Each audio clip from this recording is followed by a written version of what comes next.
Hello out there in TV land.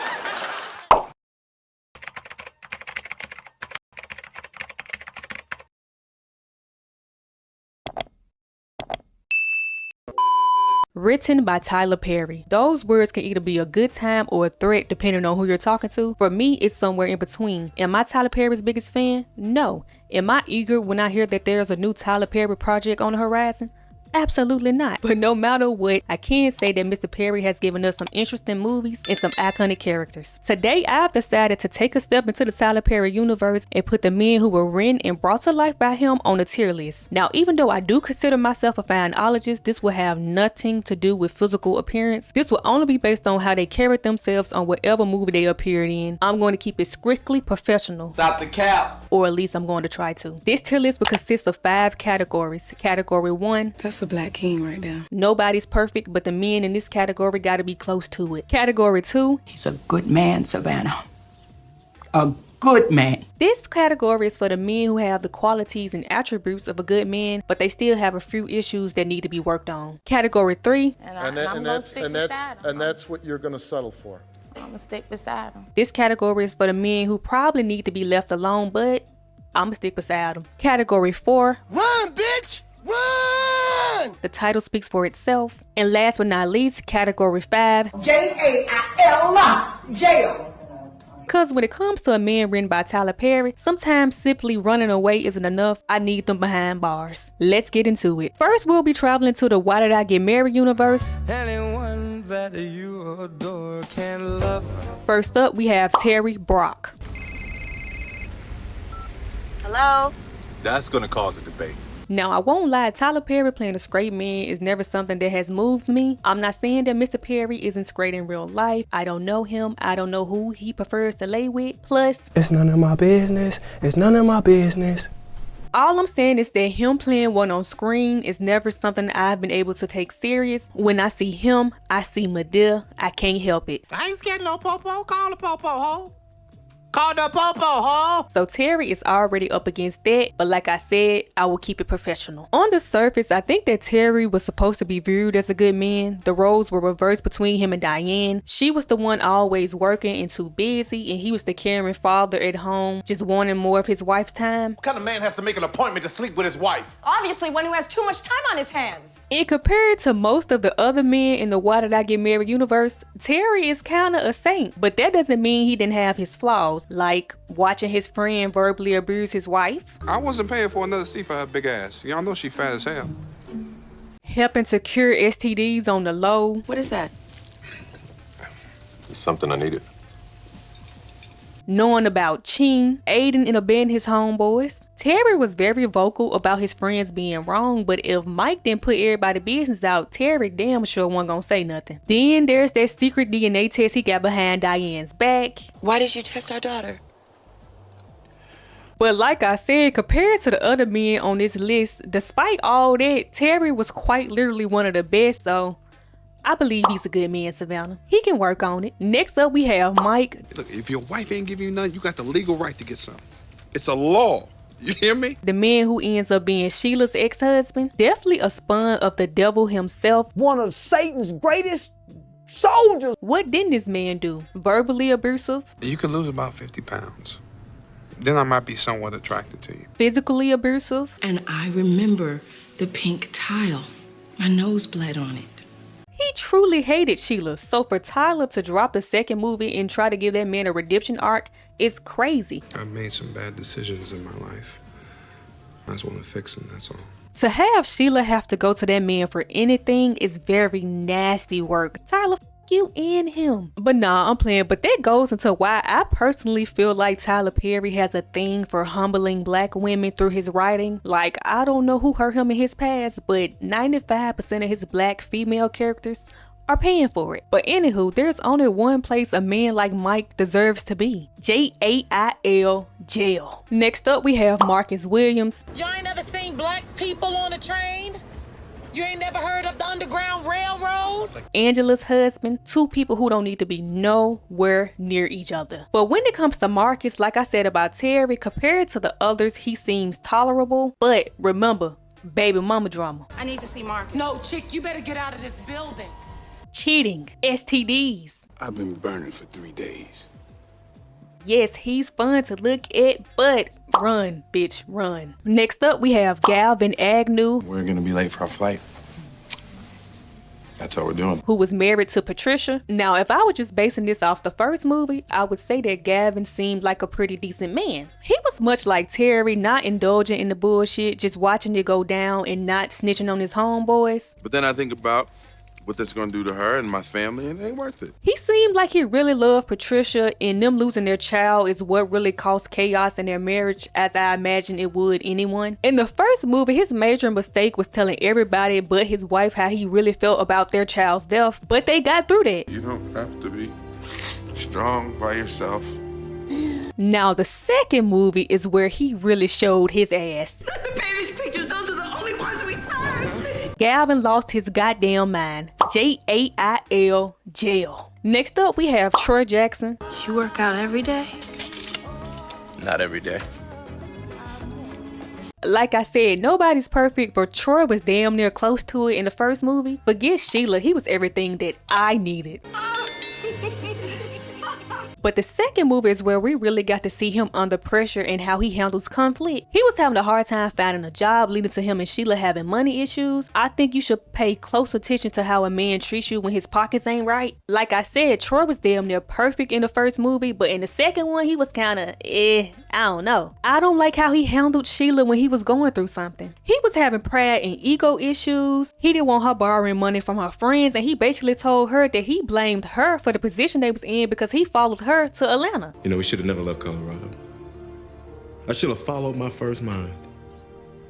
And on top of that, he raised his voice at my girl. Troy. Damn it, Sheila, give me some space. Now, I do take into consideration that it was a rough patch for him, and Sheila didn't make it no better by going to her ex-man to help her new man find a job like Bird from Soul Food. You think I need him to get a job? He's got cancer. I'm just taking him to kill him. So I get that, but I just didn't really like how he was moving with Sheila when he felt like he didn't have his shit together. Him getting irritated and snappy with my girl, knowing everything she's been through, just doesn't sit right with my spirit. But I do believe that he's a good man, Savannah. He could work on it. Now we'll be traveling to the Diary of a Mad Black Woman universe. First up, we have Charles McCarter. No way that I could have done any of this without my wonderful wife of 18 years. After 18 years of marriage, on his anniversary, instead of sitting his wife down and telling her that he wanted a divorce, he decided to move his mistress in and move her out all on the same day. There's no easy way to say this, but our marriage has run its course. It's over. And on top of that, he told his wife, who hasn't buried any children and who has suffered through 2 miscarriages, that he couldn't keep putting his children through not seeing him every night. My boy had a whole family on the side. And of course, he met all the other Tyler Perry evil dark skin requirements, verbally abusive. Get the hell out of my car. Check. Physically abusive. And I didn't tell you that he hit me. Of course, there's only one place this man could go. Jail, jail. And last but not least, we have Orlando. I like the new haircut. A lot. Thank you. Ah yes, Helen's light-skinned savior. I'm joking. I'm joking.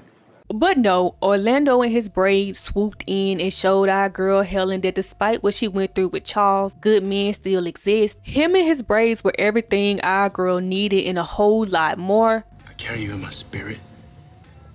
I pray for you more than I pray for myself. The only red flag about Orlando was his braids. That's a black king right there. Now we'll be entering the Medea's family reunion universe. But when your life is turning topsy-turvy, I hear this noise, and it sounds like a freaking cat is being strangled. and you have no reason for what's disturbing. She's not talented. She's not a songstress. Sorry, I had to get that out. I do apologize. First up, we have Carlos Armstrong. I thought this salt bath would help with your soreness. He was engaged to Lisa, the type of man that would wake you up to rose petals, a hot bath, violins, harps, After a long night of knocking your head between the washer and dryer, I would say that Carlos was the most dangerous. The face card is already gonna pull you in. He's played by Blair freaking Underwood. But once he's got you, boom, controlling. You see how nice your life could be if you just do what I say. Boom, mind games. I'm gonna go to counseling. Just don't leave me, okay? I'm gonna get help. Just boom, abusive. Boom, downright Coco for Cocoa Puffs. Jail, jail. Next up, we have Frankie Henderson. If you go out with me, you will like me too. I have a man who loves me, but I'm afraid to let him because of you. I refuse to let you hold me back anymore. Sorry, I had to get that out. I had to get that out again. I'm sorry. I do apologize. But what can I say about Frankie, the fine single father who made an honest living by driving the bus and he did art on the side? I won't lie, I don't have anything bad to say about Frankie. He was kind. He was attentive. He saw that Vanessa did poetry and he took her to a place where she could recite her poems while he did his art. That was beautiful. Somebody has to have the courage. He cared about our girl and her 2 children. And most importantly, he drew her. the pain that you're trying to hide from me. And this is your heart. That's where I want to be. I've been waiting all my life for a man to draw me like one of his French girls. That's a black king right there. Now we'll be entering the acrimony universe. We have Robert Gale. I don't know any woman who would have put up with me, loved me. Met a girl in college, laid his game down quite flat and sold her a very pretty dream. Man, I'm gonna be so rich. Look, the Air Force One is gonna allow us to live in that building right there. But it seemed like that woman was the only one making the real sacrifices for that dream. I love you. I do. But I'm so tired. Melinda gave her body, her youth, and all her money up behind that man for him to turn around and give the very dream he promised her to a woman he previously cheated on her with. Now me, I would have happily took that $10 million and I would have been somewhere wiping my tears with $100 bills somewhere out in Greece or something. That's me. I was the one said I wasn't the kind of nigga make a little money and run to the suburbs. But as soon as I got my check, I was gone. But I do understand why Melinda lost her rabbit ass mind. Run, bitch, run. And last but not least, we're entering the Daddy's Little Girls universe. The last man on the list is Monty James. Get a man, get a life. Thank you. A single father of 3 daughters. Come here. With a crazy baby mama who had an even crazier drug dealer ready to go to war behind her. Nah, you need to back up, son. Yo, do me a favor, shut up. Stop it. Do me a favor. I'm sorry. Yes, I believe that Monty was a good, kind-hearted man and he was fun, but Monty had too much going on. Again, I say 3 kids, crazy baby mama with a man who was feared by the whole neighborhood behind her. If I was Julia, I would have helped him get his kids because I believe he deserved that. But then I would have disappeared into the shadows. There's nothing me and Monty could have done. I could have, me personally, that's not something I don't think I could deal with. But I'ma stick beside him because I believe somebody would be willing to deal with it. Julia was. If you're seeing this, if you are this person and you're here right now, shout out to you because you commented that on one of my posts a while ago. And I saw it and I said, ooh, that looked like something fun I could do in the future. Well, hey, it's the future. Anyway, I think I did a good job here today. I think I put the men where they needed to be. There was no bias. Out of every man on this list, if I had to, cause let's do that. Okay, let me think about it. Out of every man on this list, if I had to pick one and that's who I end up with in real life, who would I pick? Well, first of all, Mike Charles, Galvin, Marcus, who I'm forgetting? Carlos, out. So I'm really picking between Orlando, Troy. Ooh, I think Robert Gale, out. So I'm picking between Orlando, Troy, Frankie, and who I'm forgetting? Monty? Am I forgetting somebody? Did I say Orlando? Well, anyway, Orlando and his braids, out on him. I ain't gonna lie, I might pick Frankie.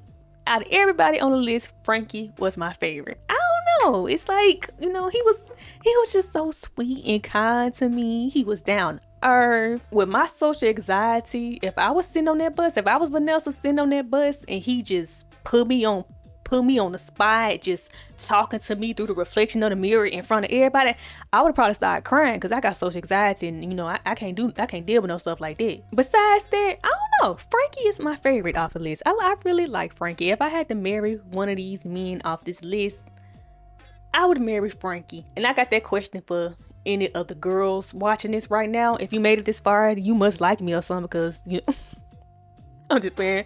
But if you made it this far, you must, I guess, genuinely like me talking or whatnot. And I just want to ask you, if you had to marry one of the men on this list, who would it be? Yeah.